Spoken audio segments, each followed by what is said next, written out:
আরিত্রিস কিচেনে আরও একটা নতুন ভিডিওতে আপনাদের সকলকে স্বাগত জানাই। চলে এসেছি আরও একটা নতুন রেসিপি নিয়ে। আজকে যে রেসিপিটি আপনাদের সঙ্গে শেয়ার করব সেটা হচ্ছে মোচা। আমার চ্যানেলে মোচার অনেক রেসিপি আপনাদের সঙ্গে শেয়ার করেছি।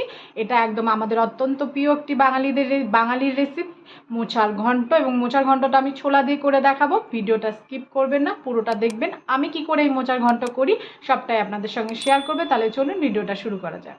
মোচার ঘন্ট করতে এখানে মোচা কুচিয়ে নিয়েছি। এবার এটাকে আমরা সিদ্ধ করে নেবো। আমরা প্রেসারে একটা সিটি দিয়ে দেবো। ভালো করে মোচাটা কেটে পরিষ্কার করে ধুয়ে নেওয়া হয়েছে।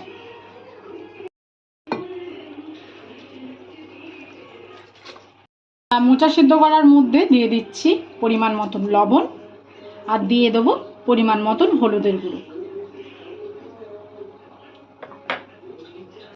হলুদটা ভালো করে মোচার সঙ্গে মিশিয়ে দেবো।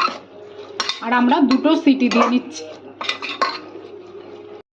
হলুদ দিয়ে ভালো করে মোচাটা মিশিয়ে নিয়েছি। এর মধ্যে আমরা দিয়ে দিচ্ছি ছোলা। একবারে আমরা সেদ্ধ করে নেবো মোচার সাথে।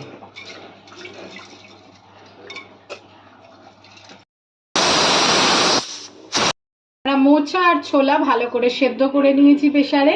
আর এইদিকে আমরা একটা বড় সাইজের আলু টুকরো টুকরো করে কেটে নিয়েছি। কড়াই বসিয়ে দিয়েছি। কড়াই আমাদের গরম হয়ে গেছে। এবার এতে আমরা দিয়ে দিচ্ছি পরিমাণ মতন সর্ষের তেল। তেল আমাদের গরম হয়ে গেছে। এবার এতে আমরা টুকরো করা আলুগুলো দিয়ে দিই। আলুগুলো আমরা লাল লাল করে ভেজে নেব।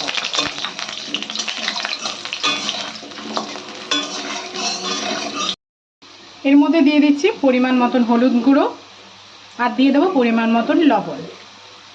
দিয়ে ভালো করে মিশিয়ে নিতে হবে।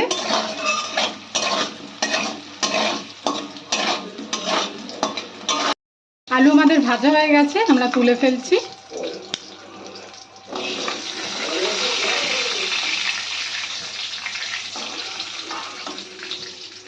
এই তেলের মধ্যে আমরা দিয়ে দিচ্ছি গোটা জিরে ফোড়ন, দিয়ে দিচ্ছি একটা গোটা তেজপাতা, দারচিনি, এলাচ, শুকনো লঙ্কা। তেজপাতা শুকনো লঙ্কা আমি টুকরো করে নিয়েছি। এবার ভালো করে ফোড়নটাকে ভেজে নিতে হবে। ফোড়নটা যতক্ষণ ভাজা হচ্ছে ততক্ষণ আমরা একটা মশলার পেস্ট বানিয়ে নেব। এখানে নিয়ে নিয়েছি আদা, কাঁচা লঙ্কা, আর একটা গোটা শুকনো লঙ্কা, 1 চামচ জিরে, আর 5-6টা কিশমিশ। এটাকে আমরা একটা মিহি পেস্ট বানিয়ে নেব। এবার আমরা পেস্টটা বানিয়ে নিয়েছি। আমাদের এদিকে ফোড়নটা ভালোভাবে ভাজা হয়ে গেছে। এবার আমরা পেস্টটা দিয়ে দিচ্ছি এর মধ্যে। এর সঙ্গে দিয়ে দিচ্ছি আমরা কুচানো টমেটো,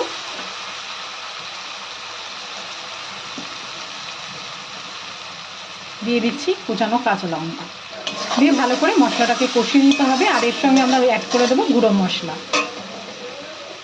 প্রথমে আমরা দিয়ে দিচ্ছি পরিমাণ মতন হলুদের গুঁড়ো, অ্যাড করে দিচ্ছি পরিমাণ মতন লবণ। যেহেতু আমরা সিদ্ধ করার সময় লবণ দিয়েছি, তাই পরিমাণ মতন আমরা লবণ দিয়ে দিলাম এখানে।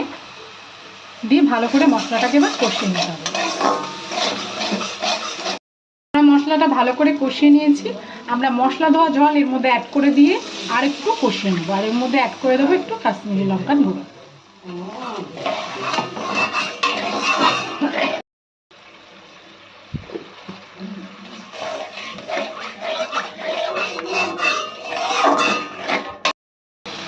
এর মধ্যে দিয়ে দিচ্ছি ভেজে রাখা আলু। আমাদের মশলাটা ভালোভাবে কষে গেছে এবং তেলও ছেড়ে দিয়েছে। আর দিয়ে দেবো সেদ্ধ করা মোচা।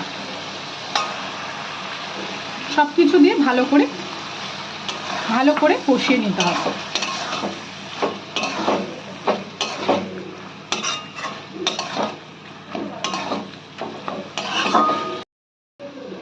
মোচা আমার প্রায় হয়ে এসেছে। এবার এতে অল্প পরিমাণে দিয়ে দিচ্ছি চিনি,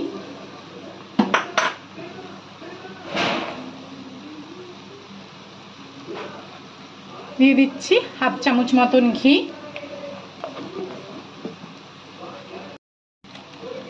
দিয়ে দিচ্ছি গরম মশলা গুঁড়ো।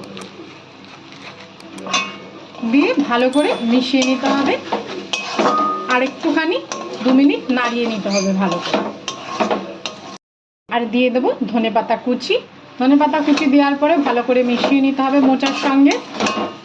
আর 1 মিনিট রান্না করে নিলেই হয়ে যাবে মোচার ঘন্ট, ছোলা দিয়ে মোচার ঘন্ট।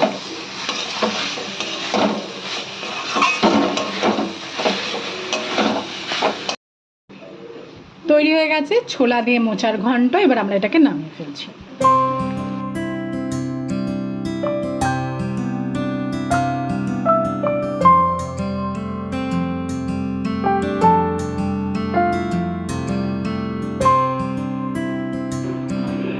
তৈরি হয়ে গেছে আমাদের মোচার ঘন্ট। ভিডিওটা সম্পূর্ণ দেখার জন্য সকলকে জানাই ধন্যবাদ। সবাই ভালো থাকবেন, সুস্থ থাকবেন, দেখা হবে পরের ভিডিওতে।